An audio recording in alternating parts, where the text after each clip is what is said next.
Hey y'all, welcome back to my channel and to another fall themed DIY. These products are all from Dollar Tree. If there's something in this video that's not from Dollar Tree, I will point that out to you. But for the most part, I believe everything here is from Dollar Tree.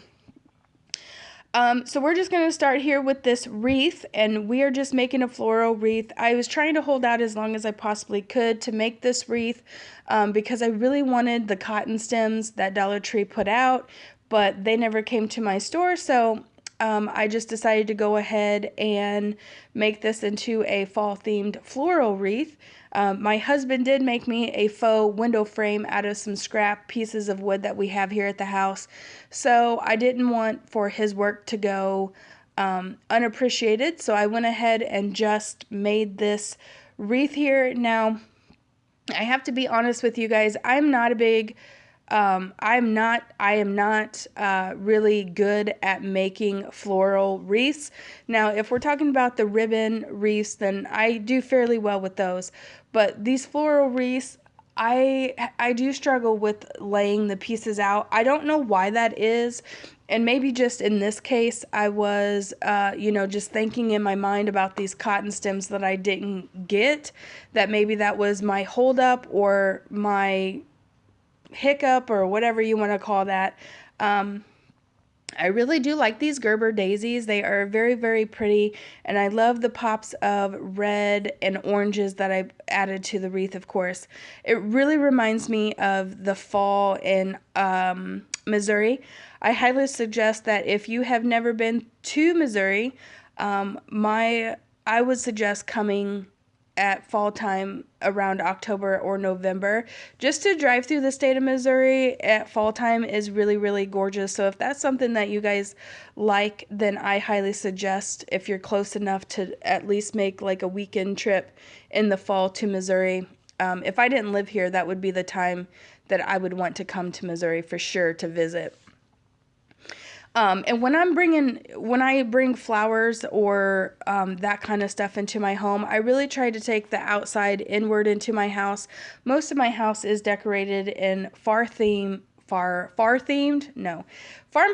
decor, because that's what I currently love at this moment. But if I'm talking about florals or stuff like that, fake flowers, real flowers, if I'm bringing those inward into my decor in my home, I really try to pick the colors that are outside and bring them into my house.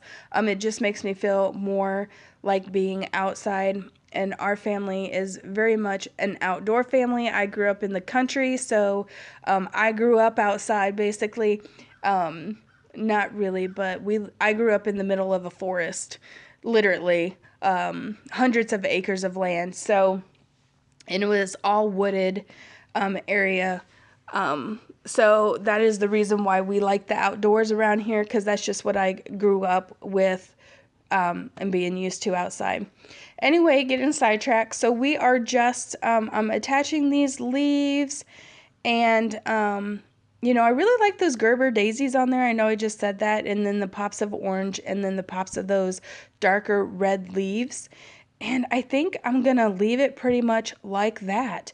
And I'm going to set that aside and come back to it in a little bit. But the next project we're going to start to see is the pumpkin topiary.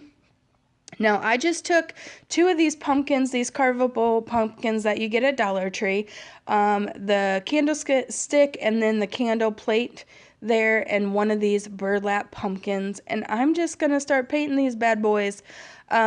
I used this little Waverly chalk paint at first to paint the pumpkin, the carvable pumpkin. I took the little stems off, but I ultimately didn't like that.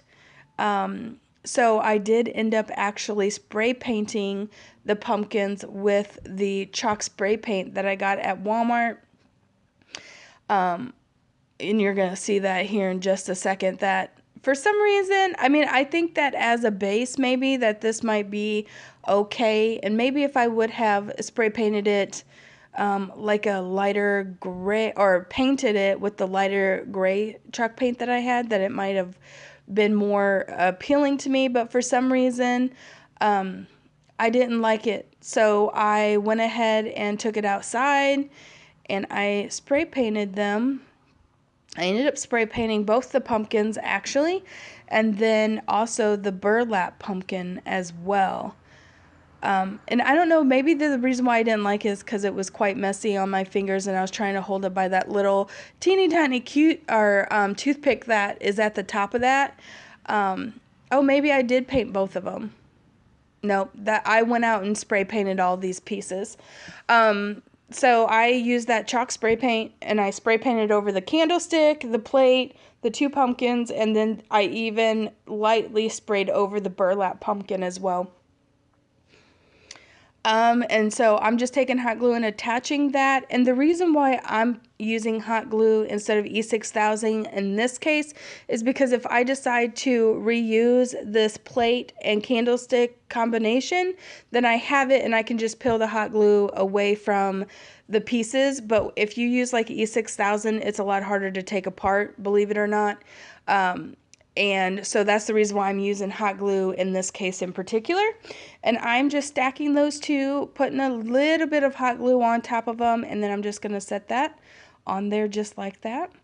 And then I actually go back through with my gray. You can see here, but there'll be a better shot of it at the end. And in the crevices of the pumpkins, I actually take my gray chalk paint and I put it in the crevices there just to give it a little dimension. And you're seeing it right now. It was pretty wet still, so it looks much better dried, which you'll see at the end of this video. So then I go back to making the hanger for my wreath, and I'm just taking this piece of burlap ribbon that I've had in my stash for a very long time. I think I got that burlap ribbon at Walmart, but I could be 100% wrong about that. And I am just making a little hanger for it by hot gluing it together and making it, I just make it work, you know. I really don't have a game plan whenever I do these videos. I kind of just film what I'm doing, and if it works, fine, and if it doesn't, I tear it apart and do something different. And then this little chevron bow that you see over here to the right side of the screen is actually, I pulled that off another project that I did last year, and I'm just going to reattach it to the top of this wreath, as you're going to see here in just a second, just to cover up this funny looking part of this hot glue ribbon. I'm sure I could have done that a lot different as far as the little burlap hanger thing, but I have a hook on my window frame that I just wanted to be able to set it on, because my intention for my window frame is to be able to easily remove it and take the wreaths off and change them out. So ultimately that's what it looks like, the wreath portion of it. I think it turned out super, super cute. And like I said, my husband made this window frame for me, and that's what it looks like. Ultimately, the next time, I didn't realize how big the frame was. The next time I make a wreath for this, I will make it hanging down just a little bit and also the wreath a little bit bigger. And then the last piece that you're going to see here is my pumpkin topiary and how it looks sitting out.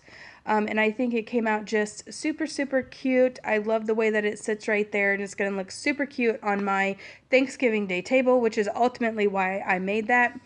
And that does it for this video, guys. If you like these Dollar Tree DIYs, please give these videos a thumbs up so that I will continue to make them. If you haven't already, subscribe to my channel, and we'll see you next time.